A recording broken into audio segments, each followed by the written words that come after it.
Boom, consciousness snapped back, and I felt like I'd been stuffed into a lead pipe itching everywhere. I reached out on instinct, my fingers landing on something warm and silky. Before I could process it, a panicked scream blasted right in my ear. Caught. What the hell are you doing? I bolted my eyes open to see Amia's face, flushed bright red. She clutched her chest, but that ragged linen dress couldn't hide a damn thing. Drafty walls, a busted mana lamp. It hit me like a freight train. I was reborn. I wasn't the continent-shaking archmage anymore. I was back in this slum as a useless, bratty apprentice. And this woman was Amia, my widowed sister-in-law. In my past life, my brother was Beast Chow, and we were dirt poor. To feed a loser like me, she traded every last mana stone for my cultivation meds. She lived on grass soup, and ended up freezing to death right here. Looking at the watery swill she brought me, my heart twisted. I grabbed her calloused hands, my gaze harder than it had ever been. Amia, from now on, I am the one calling the shots and keeping you safe. She froze.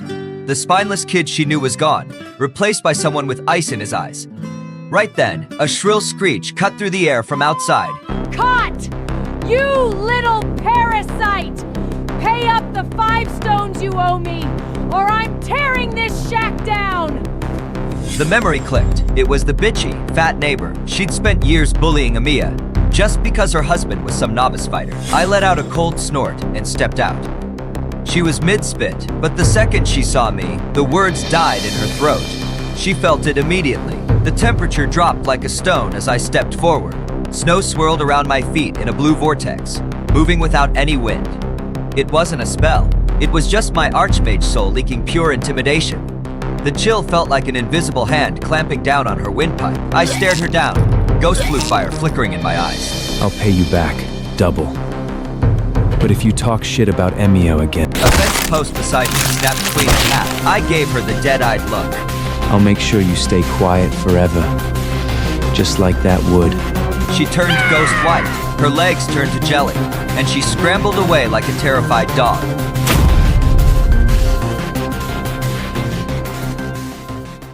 With the shrew gone, I headed for the village gate.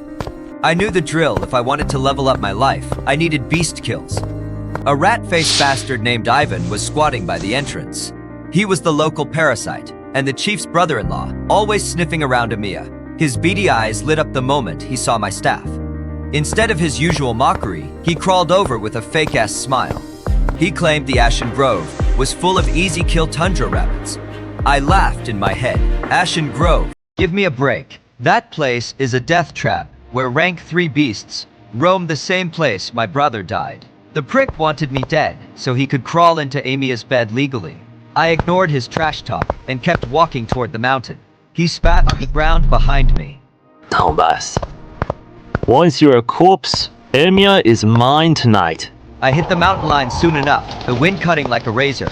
This body's mana circuits were trash. After only an hour, my mana was almost dry. But I wasn't panicking. My head was a library of forbidden arts. Mana reflux. Activate. I murmured, using the local ice to jumpstart my dry veins. The mana began to trickle back in.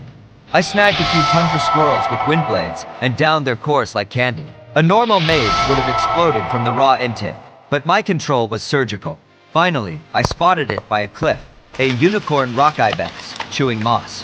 A real rank 1 beast built, like a tank, and strong enough to shatter stone. I held my breath and cast Windstride, gliding forward like a ghost. At 20 meters, it snapped its head up. Too late. A smirk played on my lips as I tapped my staff.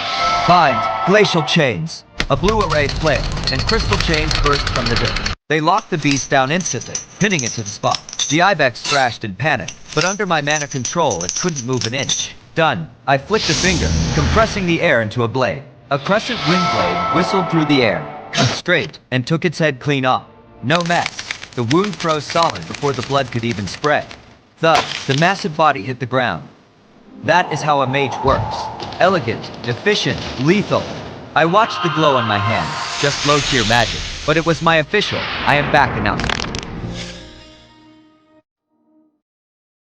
Before long, I was dragging the heavy ibex corpse. A few squirrels hung from my belt, plus a shadow moon rabbit I'd casually butchered. I headed home under a blood-red sunset. I had enough meat on me to pay my debts and give Amia a feast. I picked up the pace, imagining her face when she saw the haul. But as I reached my yard, A cold dread washed over me.